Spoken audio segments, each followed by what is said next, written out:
देखो, आज जिससे आप प्यार कर रहे हो, चाहे पत्नी हो, पुत्र हो, माता पिता, कोई भी हो, जब वो आत्म तत्व अंतर ध्यान हो जाता है तो आप कितनी देर प्यार कर सकते हो? फिर नहीं कर सकते। चाहे कोई भी हो, चाहे जितना पूज्य जन हो, जहां वो आत्मस्वरूप अंतर्हित हुआ, बस उस शरीर से हम अपना नाता तोड़ देते हैं। इसका मतलब हम नाता शरीर से पहले भी नहीं रख रहे थे, हम उसी तत्व से रख रहे थे, पर हमारा ज्ञान उधर गया नहीं, शरीर तक ही सीमित रहा, इसलिए हमारी दुर्गति हो गई।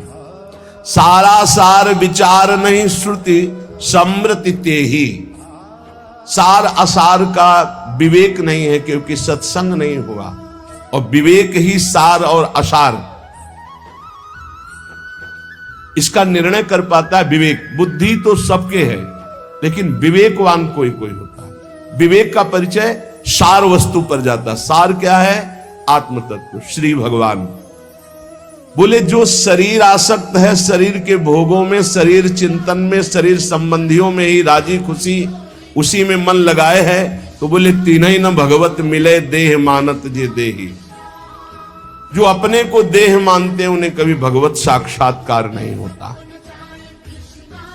इसलिए थोड़ा विवेक धारण करके तो देखो, बहुत शरीर छोड़े लेकिन तुम ही थे।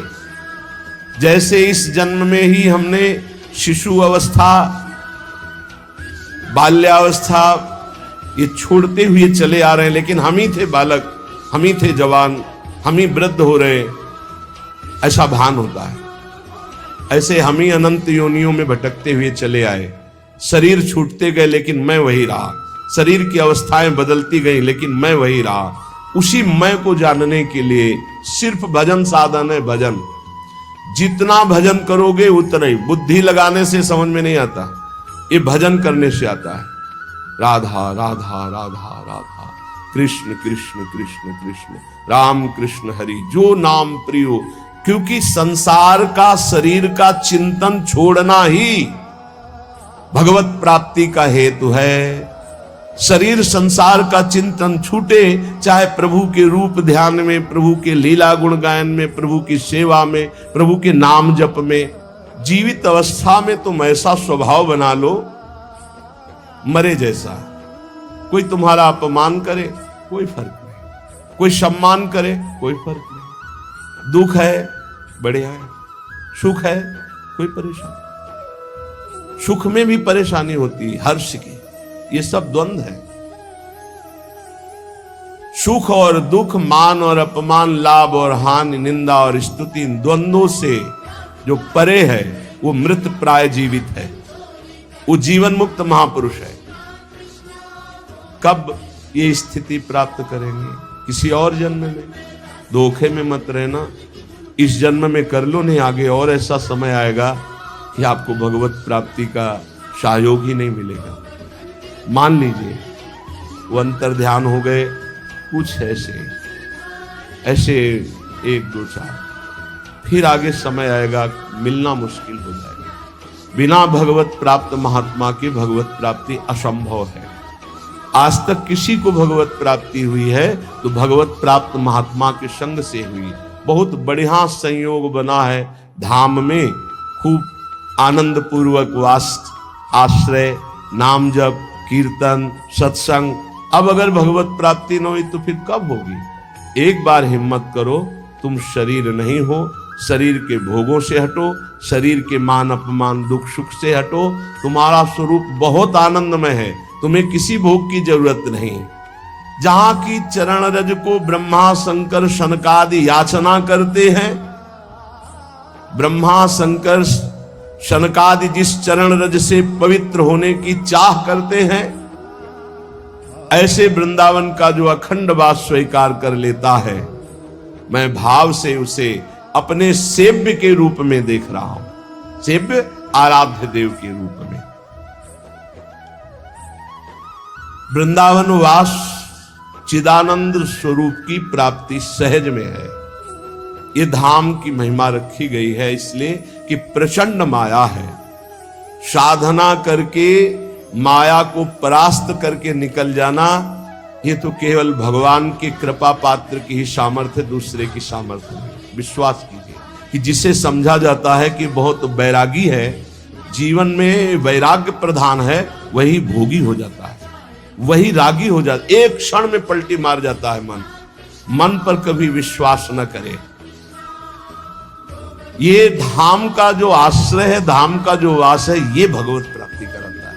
गुरु चरणों का जो आश्रय है, प्रिया प्रीतम के चरणों की जो ठसक है, ये भक्ति ये ऐसी परम पावन प्रेममयी भक्ति प्रकाशित होती है, जिससे देह भाव रहते हुए भी भगवत प्राप्ति हो जाती है। देखो अजामिल का देह भाव छूटा था क्या?